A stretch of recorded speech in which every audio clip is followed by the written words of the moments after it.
Question 8 is a most strongly supported question. We're being asked to play scientist. On the basis of this evidence, this observed phenomenon, we're supposed to come up with, put forth a hypothesis, a conclusion, right, on the basis of this. So let's read very carefully what this observed phenomenon, what the evidence, what the facts are. Fluoride enters the region's groundwater when rain dissolves fluoride-bearing minerals in the soil. So got a couple of things. You got soil, you got rain, you got fluoride-bearing minerals, you got groundwater. So just piece it together, form some sort of mental picture. So maybe something like this. You got rain over here, you got soil over here. The dots are fluoride minerals, and this is groundwater with a specks of dissolved fluoride, right? The different layers. So rain hits the soil, mixes with the fluoride minerals, dissolves it, brings some of it into the groundwater, seeps through into the groundwater. So that's what happens. Okay, so now in a recent study, researchers found that when rainfall, concentrations of fluoride-bearing minerals, other relevant variables are held constant. Keyword, right?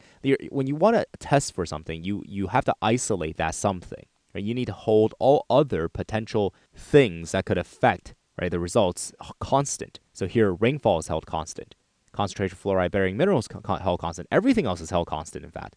Right, so then we have the variance here, right? The variance is that fluoride concentrations in groundwater are significantly higher in areas where the groundwater also contain high concentration of sodium. So really, like, you have two situations. The rain is held constant, same amount of rain, right? Same amount of rain for both situations. Same concentration of fluoride-bearing minerals, same kind of soil, right? Everything is held constant. Here we have high concentration of sodium.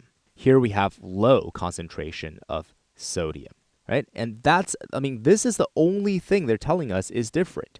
And what co-varies with high concentration of sodium? Well, guess what? We also get high concentrations of fluoride, right? Where we get low concentration sodium, we also get low concentrations of fluoride, right? So this is the only thing. So, how are you going to explain this? Right? You have to appeal to something about the sodium, right? Let's take a look at the answers. Fluoride-bearing minerals are not the primary source of fluoride found in groundwater. What? Why?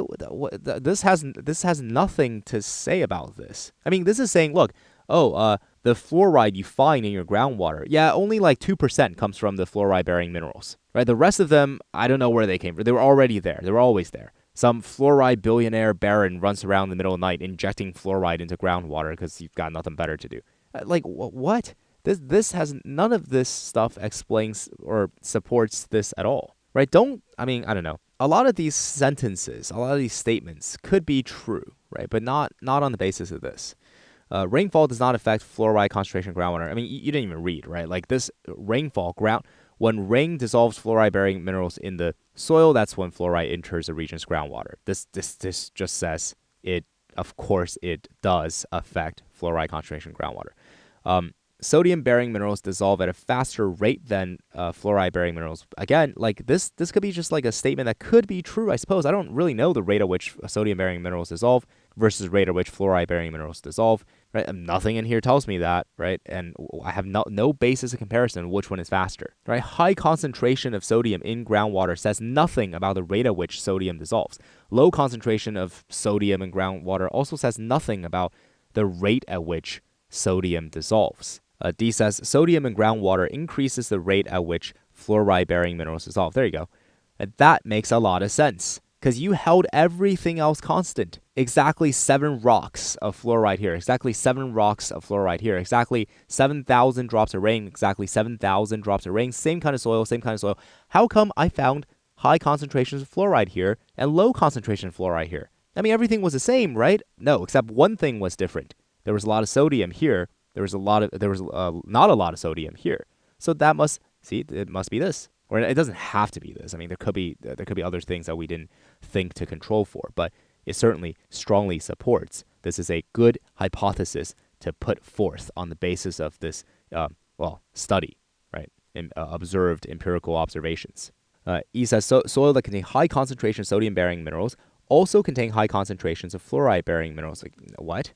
We have no idea how much sodium-bearing minerals was in the soil, right? They told us that there's a high concentration of sodium in the groundwater, right? They didn't tell us how where did it say anything about sodium-bearing minerals?